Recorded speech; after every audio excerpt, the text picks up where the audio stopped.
Today we're using Worldsmith to make 10th level spells. So we're going to hop onto the Worldsmith homebrew spell generator and we're just going to put 10 into our spell level right here. And in the custom note, I just want to see like if we just gave it a brief description like allows the user to absorb the soul of a creature. I don't know, something random like that. I just want to see what the something like this comes up with. I'm curious what the power difference between 9 and 10 will be and how the AI kind of handles that. Alright, this is the Soulforge embodiment. Let's read this right here. Allows you to draw the soul from a recently deceased creature and bind its essence with your own. At the end of the hour, you make a melee spell attack against the corpse of a creature that died within the last minute and whose challenge rating is equal to or less than 9. On a hit, the creature's soul is destroyed and permanently bound to you, preventing any form of resurrection or reincarnation. Oh, and then you get like a passive benefit for that soul being like a part of you. So like your strength can go up. You can get the effects of the blink spell. That's cool. So you can't change it until you finish a long rest, and you gain the benefit for 24 hours. I've seen stronger ninth level spells than this 10th level spell, however. And so I'm curious what would happen if I change that spell level to 100 with the same description. Spell level 100. Let's see what it does. Alright, this is Essence Embrace. I noticed that the level still shows up as 9. That's interesting to me. I wonder if we can get it to say 100. Obviously, if we want to, we can just go into here and like, change it to be at 100. That's an option. Anyways, it says you reach out to wrench the very soul from a target within 60 feet. They must make a con save. On a fail, they take 10d8 necrotic damage. If that damage reduces them to 0, its soul is trapped.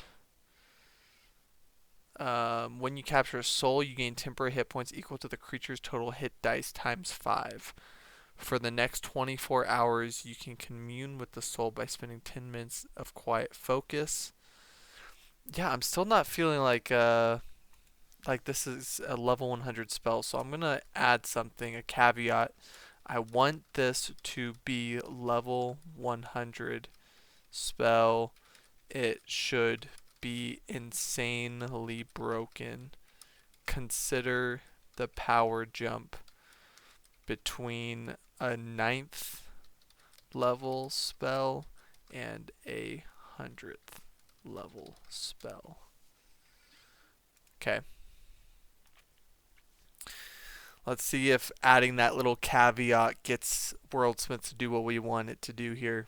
There we go. Soul Oblivion, level 100. When you cast Soul Oblivion, choose one creature within range. They must succeed on a Charisma save or be reduced to 0 hit points, disintegrated into dust, and soul permanently consumed by you. You gain the following boons, which are immediate and cannot be dispelled except by a wish specifically used to undo the spell. Your maximum hit points increase permanently by the target's maximum hit points. You gain proficiency in every saving throw and skill the target was proficient in, or expertise if you were already proficient in it. Choose one damage resistance or immunity and one special trait or action, such as a legendary action, lair action, or innate spell that the target possessed. You gain that resistance or immunity permanently. You can use the chosen trait or action once per long rest. That is cool. That is so cool. Arcane Codex. If the target had spellcasting or innate spellcasting, you learn one of its spells of ninth or lower. You can cast that spell once without expending a spell slot. Intelligence is your spellcasting ability for that spell. On a successful save, the target takes 10d10 necrotic damage and you gain none of the above benefits. Of course, this is a 100th level spell, so I'm going to go and say that's actually 10d100 necrotic damage because this is a level 100 spell and needs to do a lot of damage. Once you cast Soul Oblivion, you can't cast again until you finish a long rest. Got some lore right here, some class information. This spell's so cool.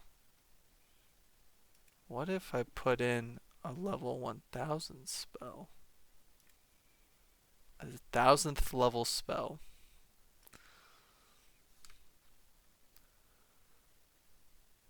I doubt that it's going to be any different, right? Like the jump between 100 and 1000 for the AI has to be like negligible. Because at a certain point, if it's above level 10, it's just supposed to be insanely overpowered. Soul Oblivion. Wasn't that the name of the last one?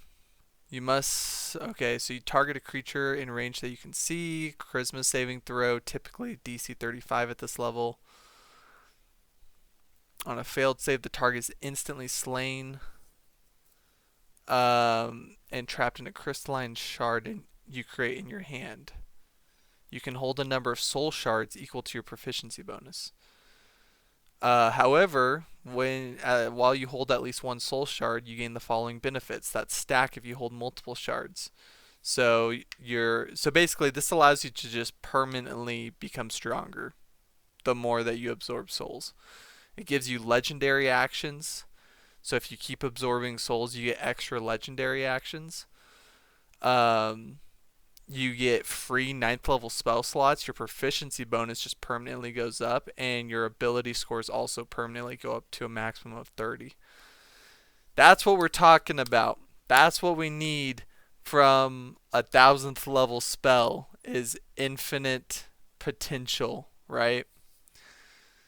Because DC spell save DCs also scale with proficiency. And so the more you cast this, the higher your spell save DC also goes up.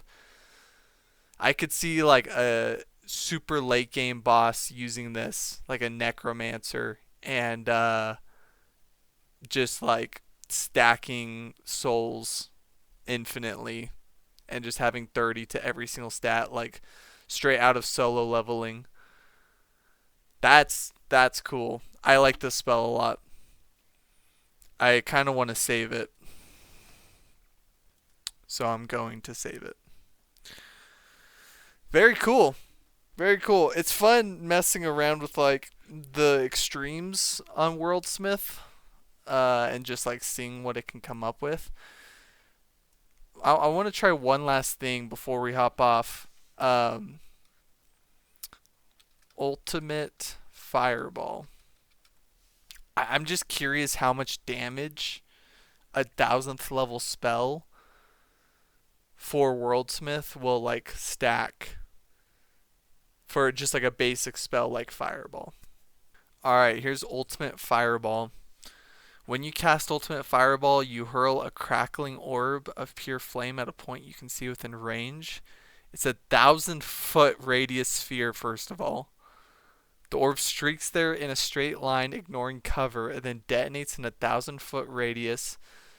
Each creature in that area must succeed on a dexterity saving throw or take 10,000 d6 fire damage and is ignited until the end of its next turn, taking 500 fire damage at the end of its turns. On a successful save, a creature takes half as much fire damage and isn't ignited. All non-magical flammable objects in the area catch fire. Shatters non-magical structures not being worn or carried, reducing them to rubble. That's crazy.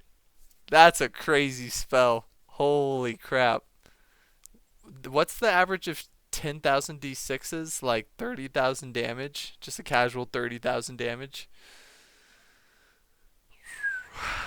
Holy crap. I love pushing the boundaries on Worldsmith. I love just like seeing how far I can take it. That's like my favorite thing about this website is just pushing it and just coming up with the craziest stuff that like Wizards of the Coast could never even comprehend. Very cool. So, if you want to give this a try, Worldsmith has a free week trial. I highly recommend it. I'll put a link in the description of this video. Just visit the website. There's a ton of generators. You can push the limits of anything you want, and Worldsmith will have your back. And then, of course, you can save these creations into project folders so that you can, save it for later. So, yeah. Thanks so much for watching, you guys. I appreciate you watching these videos. And if you have any questions or comments, just leave them down below, and I will be sure to get to every single one of them. So, thanks so much for watching, you guys. Have a good one, and keep homebrewing on.